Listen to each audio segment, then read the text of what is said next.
할렐루야. 지난 금요일날 시작한 이 산불이 아직도 지금 꺼지지 않고 있는 상황이 있습니다. 참으로 너무나 힘들고 어려운 그런 고통의 긴 터널을 지나가고 있는 듯한 그런 지금 이제 상황인데, 지금 이제 우리가 한 이틀 정도 그 재난 현장에 가서 봉사를 했거든요. 3일간 했는데, 지금 다시 또 연락이 와서 내일부터 모레부터 금토, 뭐 주일날은 우리가 할 수가 없고 금토 정도 또 이렇게 봉사를 해달라고 요청이 왔습니다. 사실 이런 현장에 우리가 가야 합니다. 이렇게 와서 예배 드리는 것도 중요하지만 삶의 현장의 예배입니다. 가서 봉사하고 우리가 함께 돕는 것이 우리 몸으로 실천하고 하나님의 사랑을 어쨌든 그들에게 조금이라도 보여주는 것이 우리가 해야 될 일이잖아요. 그래서 우리가 구역장 건설방에 다시 공지를 하겠지만은, 혹시 그 구역장 건설방에 이제 안 계시는 분들도 가시고자 하시는 분들이 있으면은 동참해 주시면 좋겠고, 연세 드신 분들은 가능하면 이제 오지 마시기 바랍니다.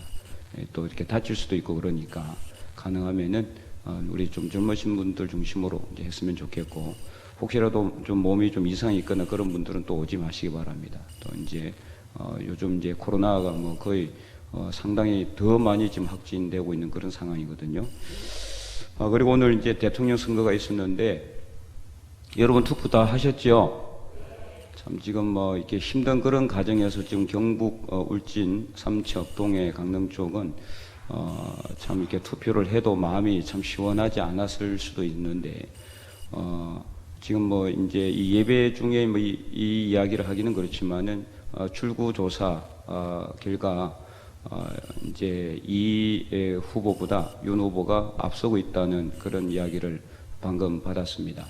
어쨌든 누가 되든 간에 하나님의 선택하심에 후회하심이 없다고 우리가 알고 있기에 누가 되든 우리가 하나님의 뜻에 따르고 하나님의 섭리를 잘 우리가 깨달아야 되겠다. 정말 하나님의 뜻에 합당하신 분이 대통령이 되어서 부족한 것은 우리가 기도로 채우고 그렇게 해나가야 되지 않겠나 하는 생각이 듭니다. 끝까지 기도해 주시기를 부탁을 드리겠습니다. 오늘 우리에게 주시는 하나님의 말씀, 마태복음 21장 1절에서 7절까지 말씀입니다. 마태복음 21장 1절에서 7절까지. 신약성경 34면입니다. 마태복음 21장 1절에서 7절. 그들이 예루살렘에 가까이 가서 감람산 벳바게에 이르렀을 때에 예수께서 두 제자를 보내시며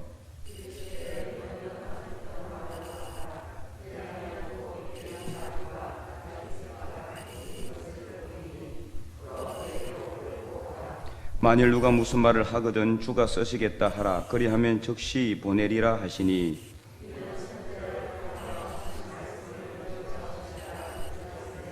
시온 딸에게 이르기를 내 왕이 내게 임하니 그는 겸손하여 낙이 곧 멍에 매는 짐승의 새끼를 탔도다 하라 하였느니라.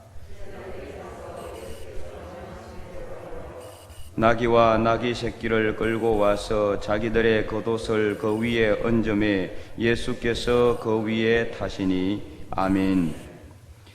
네, 이제 지난 수요일부터 사순절이 시작이 되었습니다. 오늘로 딱 일주일이 지났죠. 이 사순절에 하나님께서 이렇게 큰 재앙을 통해서 우리에게 고난을 주시는 이유가 무엇인지를 다시 한번 더 깊이 생각하고, 이 고난을 통해서 우리는 예수님께서는 얼마나 이 땅에 오셔서 많은 고난을 당하시고 아픔을 겪으셨을까, 이것을 우리가 깊이 생각하고 또 묵상해 볼 수 있는 귀한 시간이 될 수 있기를 간절히 소망합니다. 네, 오늘 말씀을 통해서 우리가 볼 때 이 예수님께서 예루살렘에 들어가시는 이유가 무엇입니까? 예루살렘에 들어가신 이유는 검이 한양하기 위해서 들어가는 것이 아닙니다. 예루살렘은 당시에 이스라엘의 수도였고, 그래서 수도로 들어간다는 것은 뭔가 예수님께서 뭐 번쩍하는 뭔가 어떤 그 길을 내기 위해서가 아니고 또 왕이 되기 위해서도 아닙니다. 자신의 어떤 기적의 역사를 그 예루살렘에서 엄청나게 더 많이 보여주어서 많은 사람들로 하여금 스포트라이트를 받고, 그래서 어떤 왕적인 자리에 앉기 위한 것이 아니라 고난 받으시기 위해서, 다시 말해서 구체적으로는 십자가에 못 박혀 돌아가시기 위해서 예루살렘으로 가시는 것입니다. 그런데 여전히 제자들은 그때까지도 어떤 생각을 하고 있었습니까? 예수님께서 지금까지 이루신 기적을 보면은 세상 사람들은 도저히 행할 수 없는, 사람으로서는 이룰 수 없는 기적을 이루셨어요.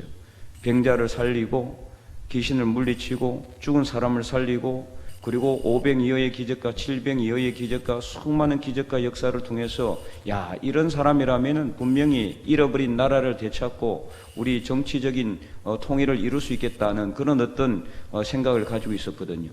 그래서 제자들은 예수님께서 예루살렘에 들어가실 때, 예루살렘은 그날의 수도였잖아요. 그래서 뭔가 왕적인 왕의 모습으로 거미 환영하는 것 모습처럼 그렇게 들어갈 줄 알았다라는 거죠. 근데 전혀 그러지 않았어요. 예수님께서 이상한 명령을 내리는 거죠. 그래서 2절에 보니까 너희는 맞은편 마을로 가서 거기서 나귀와 나귀 새끼가 함께 있는 것을 보리니 풀어서 내게로 가지고 와라. 자, 여러분, 나귀가 어떻게 생겼는지 아시죠? 나귀는요, 당나귀하고 비슷하게 키가 아주 작아요. 네, 말 같지 않죠. 사람이 타고 다닐 수가 없어요. 사실 나귀는 사람이 타는 그런 동물이 아니라 이게 이제 짐수레나 이런 걸 끌고 다니는 그런 것을 하는 게 역할을 합니다. 큰 염소 정도 돼요. 큰 염소. 나귀는 타는 게 아니죠. 근데 예수님께서는 나귀도 아니라 나귀 새끼를 타셨어요. 오늘 본문에는 정확하게 그 나귀 새끼에 대해서 이야기는 안 돼 있지만은 5절에 보면은 5절에 보면은 시온 딸에게 이르기를, 여기서 시온 딸에게 이르기를, 이 말씀은 이제 구약의 말씀을 인용한 말씀이에요. 스가랴 9장 9절 말씀을 인용한 말씀입니다. 스가랴 9장 9절은 어떻게 기록이 되어 있느냐? 내 왕이 내게 임하시는데 그는 공의로우시며 구원을 베푸시며 겸손하여서 나귀 새끼를 타신다. 이렇게 기록되어 있단 말이에요. 오늘 본문이 기록된 곳은 사복음서에 동일하게 다 기록되어 있습니다. 예수님께서 예루살렘으로 들어가시면서 나귀 새끼를 타신 거. 그래서 마가복음, 그리고 누가복음, 요한복음에도 다 동일하게 기록이 되어 있는데요. 마가복음 11장 2절에 하고 누가복음 19장 30절은 나귀 새끼를 타셨다라고 분명히 기록되어 있어요. 요한복음 12장 14절에는 어린 나귀를 타셨다 이렇게 기록되어 있죠.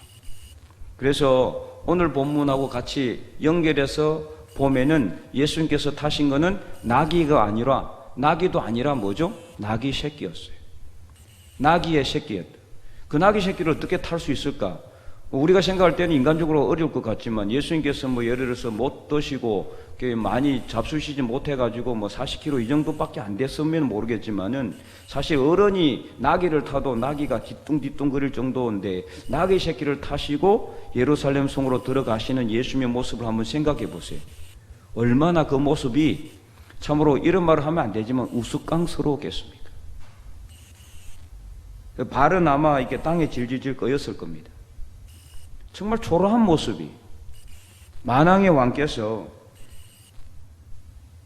탈 것이 없어서 나귀 새끼를 타시고 예루살렘 성으로 들어가고 있는 모습이. 오늘 5절에도 그렇게 말씀하시죠. 내 왕이 내게 임하나니, 왕이에요. 왕으로 오셨는데, 왕으로 오신 분이 왕의 모습으로 예루살렘에 들어간 것이 아니라 아주 볼품없는 초라한 모습으로 예루살렘으로 들어가고 있다라는 겁니다. 그래서 어떻게 보면은 이 말씀은 모순적인 말씀입니다. 왕으로 오셨으면은 왕다운 그런 행차를 해야 되는데 왕다운 행차가 아니라 정말 아주 가난한 시골 농부 같은 그런 모습으로 이 예루살렘 성으로 들어가고 있는 모습을 볼 수가 있는 것입니다. 겸손한 모습으로 들어가고 있다는 것을 알 수가 있어요. 왜 그러면 예수님께서 이렇게 겸손의 모습으로 이렇게 예루살렘에 들어가고 계실까? 그것은 바로 예수님께서 우리를 억누르거나 압제하거나 찍어 누르기 위한 세상적인 왕의 모습이 아니라 우리에게 공의를 베푸시고 구원을 베푸시는 구원주로 이 땅에 오셨기 때문이라는 것을 말해주고 있습니다. 온 세상을 공의로 다스리고 구원을 베푸시는 구원주로 오셨기 때문에 예수님께서는 겸손의 모습으로 예루살렘으로 들어가고 있다라는 것이죠. 온 세상 위에 군림하기 위해서 오신 것이 아닙니다. 온 세상을 예수님께서는 섬기시기 위해서, 그들의 대속 제물로 이 땅에서 희생하시기 위해서 이 땅에 오셨기 때문에 높은 모습으로 항상 계신 것이 아니라 가장 낮은 자리에서 낮은 모습으로 항상 예수님께서는 사셨고, 마지막 죽음의 길을 가는 길도 예수님은 가장 초라하고 볼품없는 겸손한 모습으로 그 예루살렘 성으로 들어가고 계셨다라는 것입니다. 바로 이것이 오늘 우리가 본받아야 될 예수 그리스도의 겸손의 영성입니다. 지금 대통령 이제 선거가 끝나고 이제 개표가 한창일 텐데, 이 대통령 선거가 이제 되면서 여러 야당 후보와 뭐 이렇게 나오잖아요. 그 전에 또 여당도 뭐 후보들이 많이 나와서 서로 이렇게 후보를 뽑는 그런 선거를 했고, 저는 이런 일련의 과정들을 보면서, 야, 이렇게 왜 저렇게 힘들게 어렵게 이렇게 나와서 막 얼마나 그 모습들을 한번 보세요. 가정의 모든 안 좋은 모습들이 다 발가벗겨지잖아요. 아내의 일들, 자녀들의 문제, 가정 장모의 문제까지 온 가족의 가정사가 그냥 이렇게 베일 벗기듯이 다 벗겨지는, 왜 그렇게 해야 되는가? 물론 정말 그들의 그 마음속에 나라와 민족을 위해서 자신을 희생하고 헌신하고자 하는 마음이 있을까?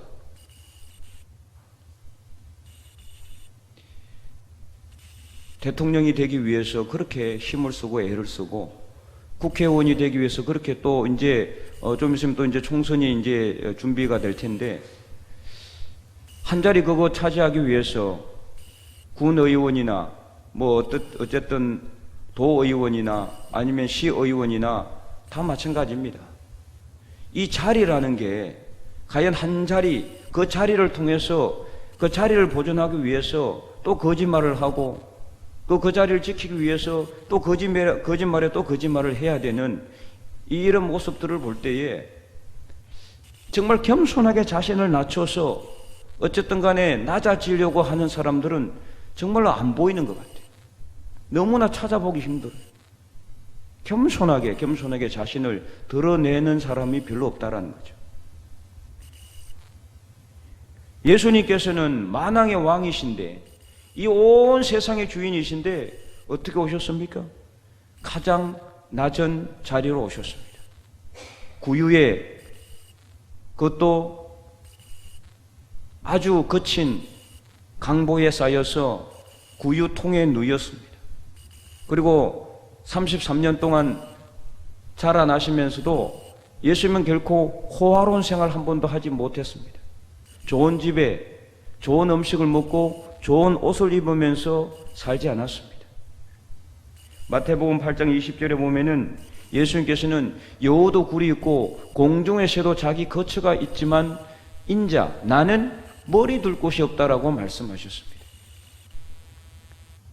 살아가면서도 그렇게 가장 낮은 자리의 모습으로 살아오신 예수님을 우리가 성경을 통해서 읽으면서 예수님을 믿는다고 하는 사람들조차도 겸손하게 낮아지지 못하는 것을 보고 있노라면은 너무나 가슴이 아픈 것을 느낄 수밖에 없습니다.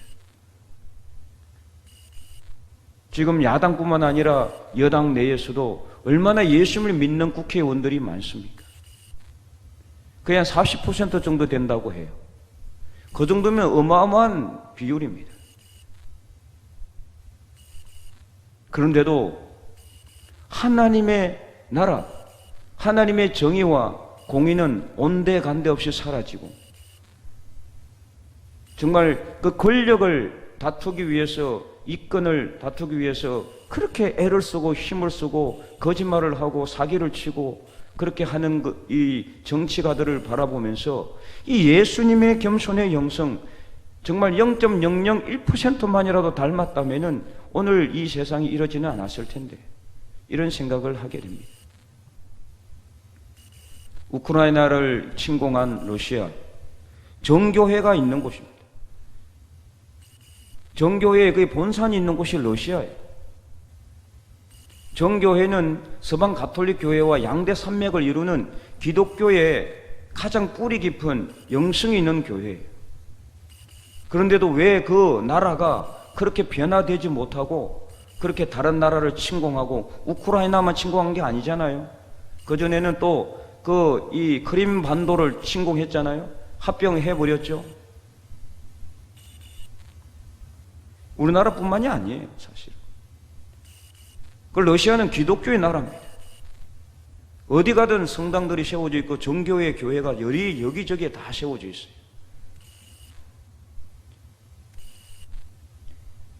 참으로 안타까운 그런 상황입니다. 그래서 제가 저번에도 말씀을 드렸고 주일에도 말씀을 드렸죠. 우리가 이 세상 사람들이 이렇게 힘들고 어렵게 살아가는 이유가 무엇이냐. 고통과 고난 가운데 어떤 사람들은 정말 부를 쌓아서 그 돈을 쌓아놓을 곳이 없을 정도로 많는가 하면, 어떤 한쪽에서는 굶어 죽어가는 사람들이 막 나타나고 있는 이 빈부격차가 심해지고, 병든 사람들이 나타나고, 서로 힘들고 어려운 고통의 사람들이 이렇게 막 교차하고 있는 이유가 무엇인가? 하나님의 말씀대로 순종하지 않았기 때문이고, 예수 그리스도의 그 영성의 모습을 우리가 담지 못했기 때문이고, 얼마나 많은 사람들이 예수님을 믿고 살아가고 있는데도 여전히 예수 그리스도의 그 영향력, 하나님의 선한 영향력이 전혀 드러나지 않아 보이는 듯한 이 세상 속에서 우리는 과연 오늘 이 말씀을 읽으면서 어떻게 해야 되는가? 이 사순절에 예수 그리스도의 낮아짐을 우리가 본받아야 되겠습니다. 그 길만이 우리가 살 길이에요. 예수님의 모습을 닮아가는 길만이 살 길이에요. 예수님의 영성을 닮아가는 것만이 살아야 할 일, 살 수밖에 없는, 살 수 있는 그 길이라는 것을 우리가 깨달아야 하는 것입니다. 너무나 초라한 모습으로, 겸손의 모습으로 나귀 새끼를 타시고 죽음의 길을 걸어가고 있는 예수님을 여러분 한번 상상해 보시기 바랍니다. 마지막 죽음의 길을 가장 초라한 모습으로 나귀 새끼를 타시고 예루살렘으로 들어가시는 예수님을 우리가 바라보면서 과연 오늘 우리는 무엇을 타고 있는지, 여러분도 나귀 새끼를 타고 있습니까? 아니면 화려한 높은 안장 위에 큰 말을 타고 오늘 이 믿음의 길을 걸어가고 있습니까? 더 이상 낮아질 때가 없다라고 하지 마시고, 우리가 낮아져서 섬겨야 될 자리가 어딘지를 깊이 생각하며 이 사순절에 이 울진 땅에 아직도 꺼지지 않는 이 크나큰 재앙의 불을 바라보면서 그 불 속에 우리의 죄와 악도 타고 사라져서, 이번 주일에 제가 말씀드린 것처럼 역대하 7장 14절에 내 이름으로 일컫는 내 백성이 그들의 악한 길에서 떠나 스스로 낮추고 겸손하게 낮아져서 기도하여 하나님의 얼굴을 찾을 때, 그때 하나님께서는 우리의 죄와 악을 사하여 주시고 이 땅을 고쳐 주신다라는 말씀. 그래서 항상 그렇게 할 때 하나님의 눈과 하나님의 마음이 영원히 우리와 함께 하신다는 사실을 다시 한 번 더 깨닫고, 오늘 이 말씀을 통해서 우리가 예수 그리스도의 겸손의 영성을 닮아가는 하나님의 백성들이 다 될 수 있기를 주님의 이름으로 간절히 축원드립니다.